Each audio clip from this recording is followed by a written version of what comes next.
Rise and shine. It's time to get the day started with the morning show of record for the homestead community. It is the Farm2Table Direct Show Morning Edition. Good morning, everyone. Good morning, whenever, wherever, and however you may be watching. Thank you for tuning in. Reminder this is a live chat event. So good to be with you this morning. Hope all are well. Um, just a quick reminder again, this is a live chat show, so feel free to chime in with any comments or thoughts. Um, Normally, about this time, I'd be heading over to, hey, good morning, Robbie. Glad to see you, buddy. Uh, Again. We're seeing a lot of each other on this chat box. I don't know. Anyway, uh, glad you're here with me, Robbie. Uh, anyway, normally I'd be heading over to Dyer Family Farm for the Redneck Weather Report, but I went over onto YouTube and it's not there. Good morning, Greg, Donna. Glad to see y'all with me this morning. Uh, anyway, Jack's weather report is not there, so we're going to pull out the old handy dandy cell phone. Where I'm at, it is currently 41 degrees, high 57. Wind gusts are up to 7 miles per hour. Rainy conditions around 6 p.m. And in fact, I got a flash flood warning that starts at 6 p.m. tonight. So quite a bit warmer today and tomorrow as far as starting temperatures, but highs up around 60. And man, by the end of the week, it's looking hot, looking like spring. Good morning, Joy Bartlett. Glad to see you in this morning. Anyway, guys, it is a weird start to the day. Got up, got in here, and my computer I clicked on, and it did some little weird glitch, so I had to log out of everything, and I came back in, and all of my saved logins and passwords and everything, I had to go in and reset everything.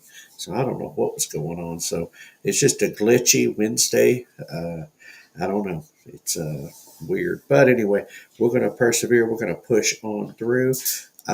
And anyway, let's jump right on into today's reality smackdown. A lot going on today. Yesterday, today. Hot button issue. Trump issues executive order restricting transgender procedures and surgeries for minors. Uh, you know, good. I think so. Yes. Anyway, he's one more of the Trump executive orders, and he's just rolling on through. Robbie, hi. Let's see what do we got here. Uh, Over there in southeast Arkansas, 47 with a high of 62, and rain this evening. Pretty similar. You're a little warmer than me down south. Robbie's quite a bit south, a little bit south of me. So anyway, uh, so, Homeland Security Director Christy Noem. Anyway, I always mess that one up. But anyway, joins ICE for raids in New York City. That's probably a first. Director of Homeland Security uh, getting down on the ground with the troops. Yeah, that's cool.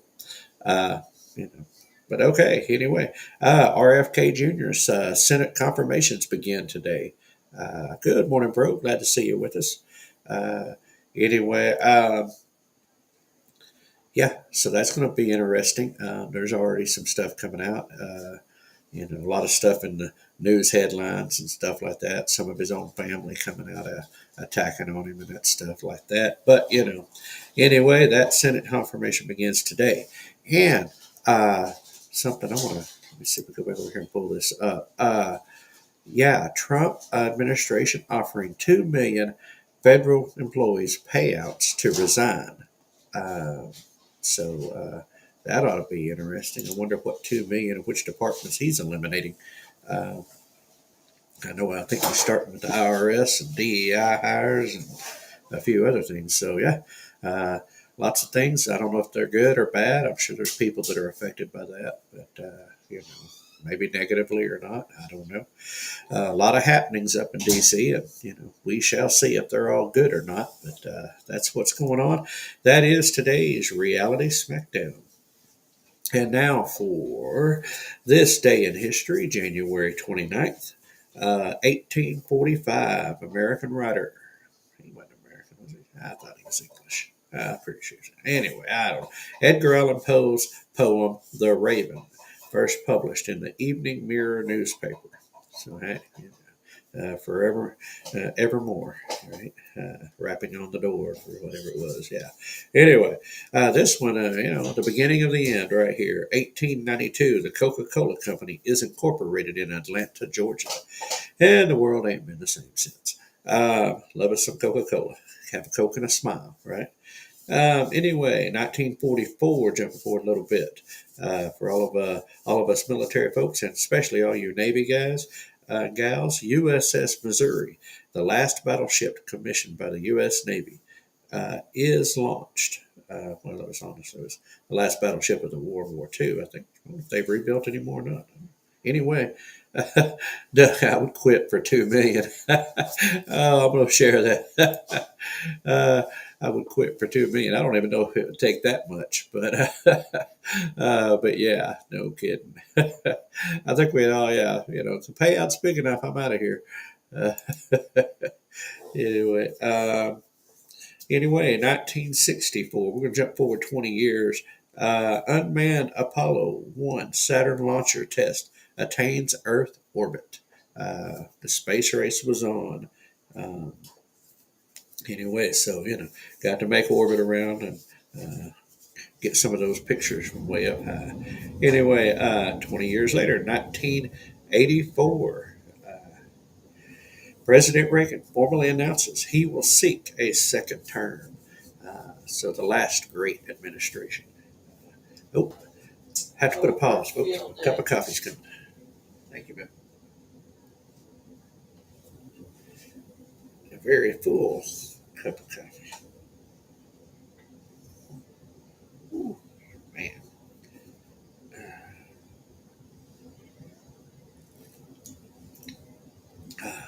Tasty. Great way to start the day right there. Anyway, 2014, Dale Jarrett, for y'all NASCAR fans. Dale Jarrett inducted into the NASCAR Hall of Fame, 2014. Let's see. He was a second generation dad. Dad Jarrett was a racer too. Anyway, now I got to read this because it printed funny. 2015, Malaysia officially declares the disappearance of missing flight MH370 and accident. We hope. Anyway, they are still looking for that wreckage. They're out in the Indian Ocean, and they think they've located, got plans for how it's going to happen. But anyway, 2024, Elon Musk tweets his company Neuralink has implanted a brain reading device into a person for the first time. Yeah, and I don't know if that's a good idea or not. Keith and I have had quite extensive discussions on that. In fact, I sent him something last night. Check your messenger, bro, if you didn't get it.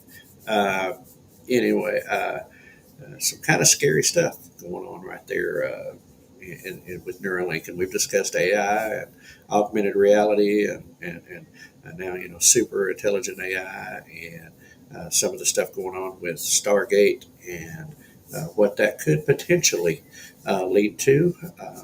As Keith and I were discussing the other day, they have literally made movies about this and why you shouldn't do it. So anyway, but we shall see what happens here. It's quite interesting times, folks. So those are our days in history. All right. Well, this morning we are going to talk a little bit about. You've seen the title was Antibiotics and Acetaminophen Gut Bioterrorists? Question mark. And we'll talk a little bit about antibiotics and acetaminophen and their effects on your gut biome. Now we're going to start off with acetaminophen. I want to share this particular screen here. See if we can share that. All right. Epoch Times, Epoch Health. University officials issue warning on acetaminophen overdoses amid flu season. Most people don't realize they're at risk of overusing acetaminophen because they're unaware so many medicines contain this ingredient right there. Now listen, I'll tell you, I'll go to Tylenol quicker because things like Motrin or those type of NSAIDs and stuff I can't do, and they're bad on the stomach and all that stuff. But anyway, officials with Rutgers University warn there's an increase in poison control related calls for overdoses of acetaminophen, the active ingredient in Tylenol to treat flu-like symptoms. Uh, Let's see, it says uptick in calls. This is this Diane Candelello with Rutgers Medical School. Most people don't realize their risk of overusing because they're unaware so many medicines contain the ingredient, more than 600 products that contain it. So it issues a warning following several instances in which medical center had to assist New Jersey residents who took too much of the drug to treat their symptoms. Receiving care prevent liver failure and death. Now that tells you how bad that can be. Uh, Liver toxicity, damage, and failure can lead to. Uh, People are advised not to ingest more than 4,000 milligrams of acetaminophen. That's a lot of doggone stuff. Uh, Called paracetamol in the UK and other countries. Okay, that's around each day from all medicines combined. Anyway, users should not take several doses too close. Anyway, realize consequences take too much, happen quickly, lead to life-threatening emergency like severe liver damage, severe liver failure, kidney failure, and death. Anyway, so serious, serious stuff. Not cognizant of the harm, uh, and the user should check the active ingredient. According to the National Institute of Health, yeah, people we trust. Uh, and I said, anyway, common word, NAC is main therapy for acetaminophen poisoning, 100% effective, given with 8 hours. Um, Common drug ingredient, over-the-counter medications, according to Consumer Healthcare Products Association. 40 states, very high level of respiratory lassitude. Seasonal influenza activities continue to increase, elevated across the country. Disease control said last week. So anyway, just kind of stop sharing this, come back over and talk to you guys. Uh, anyway, that's kind of that first thing that, now listen, I'll be the first to tell you, this one kind of caught me because I don't take medicine very often. I mean, I tell you, there's a couple things I take a day for my blood pressure and stomach, but uh, I don't take stuff very often. But if I'm going to take something for a fever, if I'm going to take something uh, for, certain things, Tylenol is kind of my go-to. Uh, because it's not an NSAID, it's not Motrin, it's not ibuprofen, those kind of things, and so it's just kind of warning me right there that I need to watch that some of that over-the-counter stuff that we use every day and is pushed on us by the pharmaceutical companies as a cure or as a treatment for your ailments. We got to be real careful with because as I said, that could be overused like anything. So we got to be careful, with what that does. Now, you know, you combine that in with some other things, of course, and that gets tricky. Now, let me go over here and pull up what I needed over here while I'm talking to you. It's we are what we eat, and you know, uh, and so anyway, so we're gonna jump right into this one. Let me see if I can get over here. What I picked this up off of course, that one was a headline in my news feed, but I subscribe to Cultivate newsletter from Holly Hickman. It's one of the many things that I get information on. We talked about it last night on the show, blogs and newsletters and things that give us information on how to proceed with things. And uh, antibiotics is a huge deal. In fact, a lot of times we get so much of it that we actually are, whatever we're trying to take out with the antibiotics is actually, uh, they develop resistance to these antibiotics. So that's why you can't take too much. It's one of the many problems, excuse me, with antibiotics and stuff. But we're going to get into a little bit of history. So there's going to be a little bit of interesting reading. And I will peruse through very much like I do. And so feel free to comment on things, and I will do my best to get it. But this is going to be on my inbox. Um, so, cultivate health. What to eat when you're on antibiotics. Now, she goes into some history. Uh, Both revered in their respective professions, both geniuses, being, of course, they were competing and winning. And who she's talking about is Yasnaya Polyana and see, okay, at Post, okay, the home of famed author Leo Tolstoy, Tolstoy and writers Ilya Mechnikov.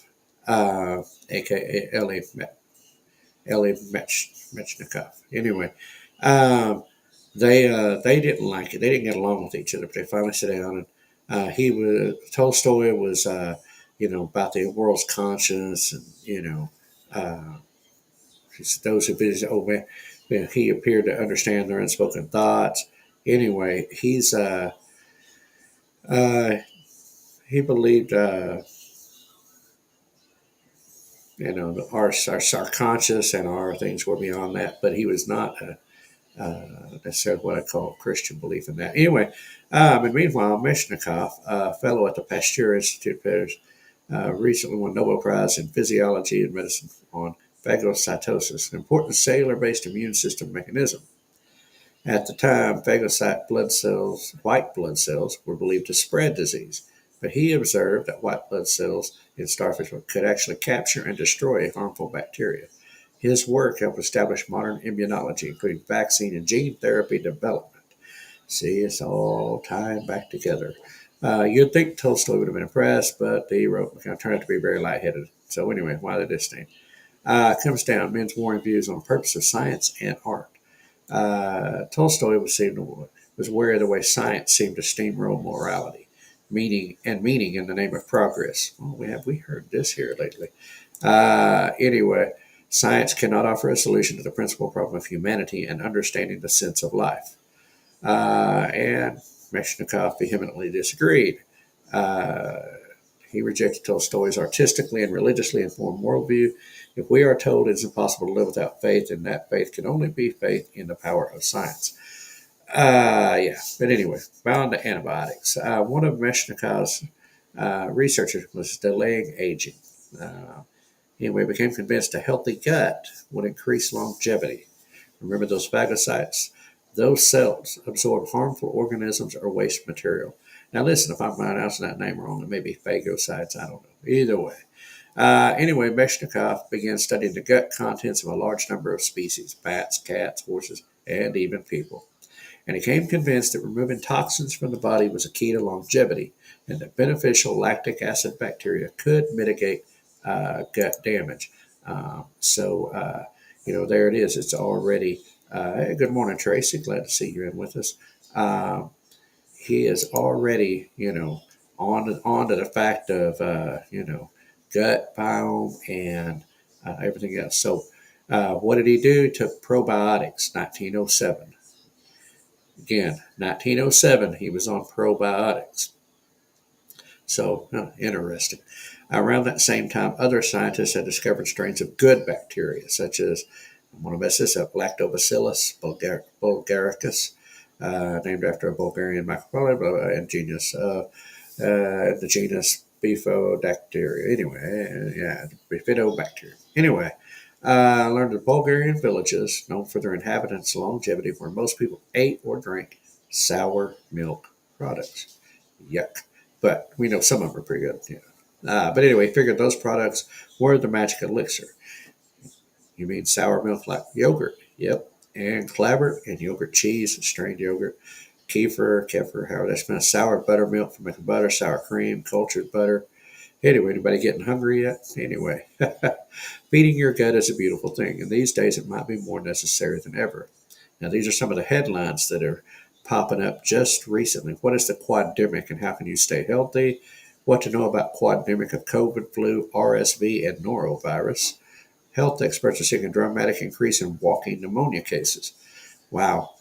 Fear-inducing articles are flanked by maps color-coded instantly whether you live in a danger zone.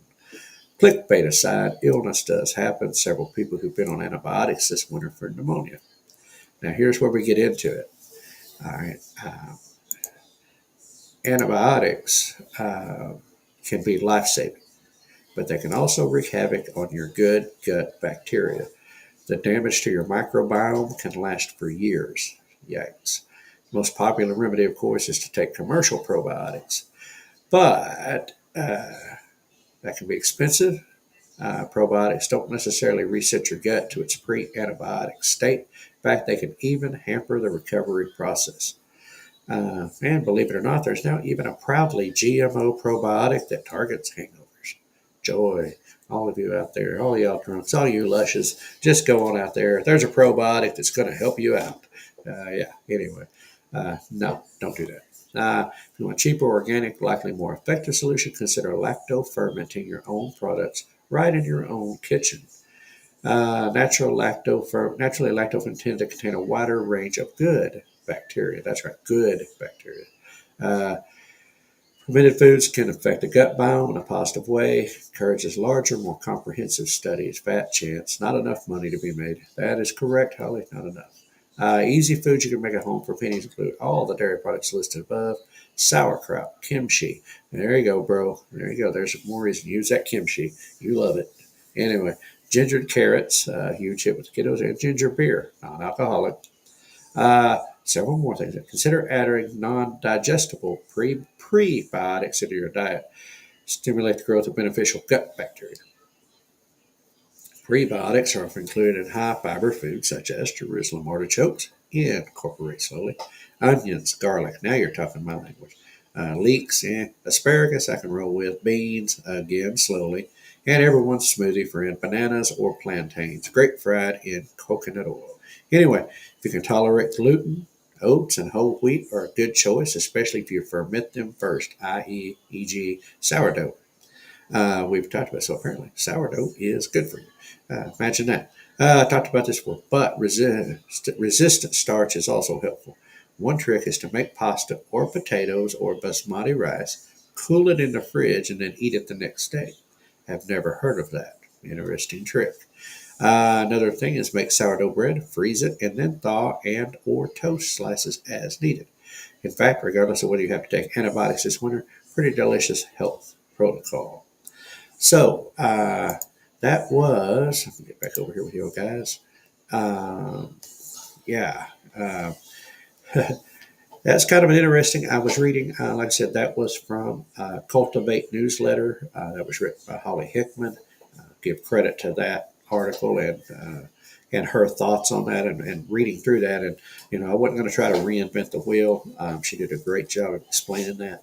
Um, and so, are antibiotics and acetaminophen gut bioterrorists? And I would say yes, in excess. Because again, uh, think about this: antibiotics versus good. So what does it do? It's much like a lot of other things. It kills the bad, gets the bad bacteria, it kills what's making you ill, but it also damages the good. And so that's the thing with that type of situation. And acetaminophen apparently has, in overuse. I will quantify that. Excessive amounts of acetaminophen, and I will tell you that excessive amounts of any medicine is bad, especially if it's manufactured medicine. Uh, I would encourage you to look into alternatives. Our good friend Dwayne Hall with Red Feather Farms, excellent resource. His products I know are available at Pharmacy Farm2Table in Oceanita, and also a new one, can't remember the name of it, in Bartlesville. But also all you got to do is reach out to Dwayne via Facebook, YouTube. Get a hold of him. He's got some great stuff. He can put you on to some good ideas. He will tell you to be careful of the Pinterest herbalist. That's his words. Anyway, but our diet, and it goes back. Fire cider is good for the gut biome. That's right, Keith and I are believers in the fire cider. We've used it. Keith more than me, but we've used it. Uh, and those remedies. But our food. So much of it matters about our food. There's a lot of things they tell us not to eat, but it's like when you really get down to it, your diet is so much of a treatment for this. What we put into our gut, obviously, is the key. And there's things that are healthy, and there are things that are not so healthy. And I will be the first to tell you, I probably, need to pay more attention to this to anybody as I suffer from gastritis and gastroesophageal reflux disease and a few other things from all the years of abuse, things that I put down my stomach, as well as a little bit of inherited stuff. But Keith and I both pay very close attention to anything that involves the liver, um, as we both have family history of stuff with liver issues. So something that's very important to Keith and I both. is that. So, how's the best way to defeat that? Watch what you consume.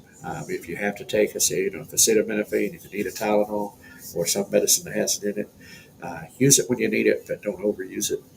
Antibiotics, same thing. If you got to go there, use them, but use them in moderation. But I recommend, highly recommend, now that I've become more aware of it, seeking out alternative treatments, holistic approaches, and herbal. And you know, research on everything you do. Definitely don't take the pharmaceutical company's word for it. And you know, try to take care of your gut, so that way the rest of you is healthy. If your gut's in good shape, then the gut biome, the internals, then generally speaking, you're going to have a lot better chance of being healthier. But so, you know, antibiotics and acetaminophen, gut bioterrorists. I don't know. We shall see. But that's just information for you. Needed to share and get that out to you. So, without further ado, as we wrap up that portion of today's episode of the Farm2Table Direct Show Morning Edition, let's move right on into upcoming events. February 21st and 22nd, Homesteaders. Wait, hey, I want to see if I can pronounce this before we travel on. Robbie, jump in. Acetophilus is good for recurring infections. It helps to break the cycle. I have to research that one, acetophilus. I have to look that one up. Obviously, I see acid, and ophilus. Anyway, interesting. It breaks the cycle. That's good stuff right there. I'm just going to leave that up for a minute until another tip comes up. There's our tip for the day. I love y'all guys. Y'all just give me stuff. You throw things up there, and it helps me out. Anyway, upcoming events, February 21st, 22nd, Homesteaders of Iowa Expo 2025, Bridgeview Center, Ottawa, Iowa. Got a couple other speakers, but our good friend Monty Shrump, the suburban sodbuster, will be there. So I encourage you, if you're in that area, going through that area, might be something to check out. You can find that on a little Google search. It's out there on the internet, Facebook, etc. March 21st, 22nd, Okie Homestead Expo. Mays County Fairground, Pryor, Oklahoma. Tickets are on sale now, $50 for a two-day pass. If you're coming into town to stay overnight, you need to get your rooms booked. It's going to be a credible lineup. Good morning, Troy. Glad to see you. I did see the note post yesterday. Leon Sloan, Gardening with Leon, will be there again this year, fourth year. And a whole bunch of other people on that lineup. So a lot of information, a lot of learning to be done at that expo. The Shindig Ozark Living Expo, April 25th and 26th. Jasper, Arkansas, Newton County Fairground and Rodeo. Don't know much about that one. Before I go too much further, March 1st, Chester, Arkansas, there is a homesteading workshop. There's information about that on Facebook. I will be getting it out. I didn't get it this morning. I had some technical glitches. But anyway, that one's here local to me. And let's see, March 29th. Arkansas Homestead Conference in Rison, Arkansas. That is the dates. I went online. Not much is not much is out there right now. I'm going to try to reach out to the organizers of that event, see what we can get information on this. Appreciate Robbie for sharing that with me the other day. Anyway, let's see. Okay. Homestead Festival, Hardison Mills near Columbia, Tennessee, June 6th and 7th. $75 general admission. Kids 6 to 17, $25. Ozark Homestead Expo, Marshfield, Missouri, September 5th and 6th. General admission $50. Kids 13 to 17 is $15. Kids 12 and under free, but must have a ticket. Let's see, Oklahoma Homestead Rendezvous, Southeast Expo Center, McAllister, Oklahoma, September 26th and 27th, $15 ticket.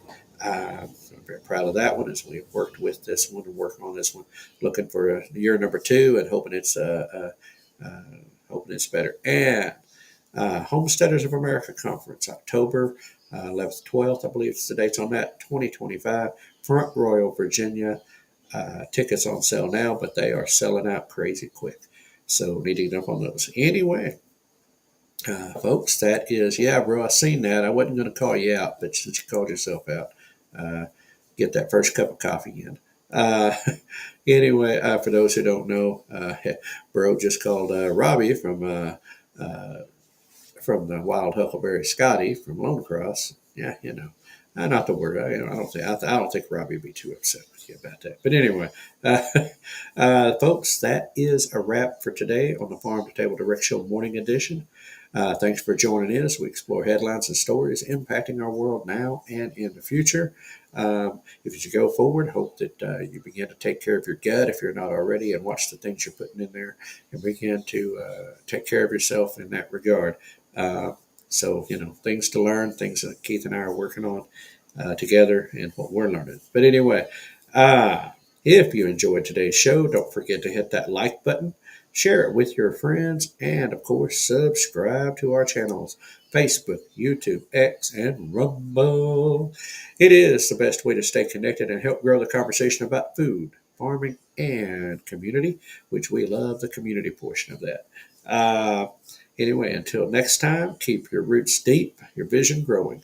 Good food starts with great people. And remember, we are #stronger together.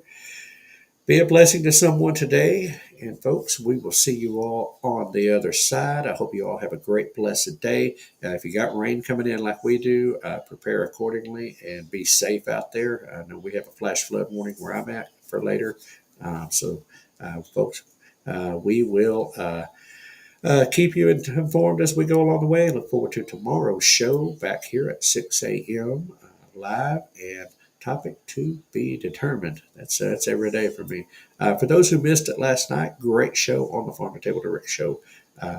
It's out there to watch, and it is about self-reliance. It's about where you're at on self-reliance scale, and ways that you can get better with your food, and where you're getting your food, and less dependence upon the system. Our tip of the day, Tracy. I'm going to go all the way back up here. Let's see. This is the tip of the day. This comes from Robbie with the Wild Huckleberry. I'm going to try to pronounce that right. Acetaminophen is good for recurring infections. It helps to break the cycle. So if you can acid, and ophilus, and look that up, and I'm going to have to. It's the first we've heard of it, but I'm going to have to look it up and see what it is. So something that's good for recurring infections. It helps to break the cycle. So there is the tip of the day, Tracy. Anyway, thank you for asking. Anyway, folks, y'all have a great day. I'm going to hand this over to Hank, and y'all have a blessed day, and we will see y'all later. No humans were harmed in the production of this podcast.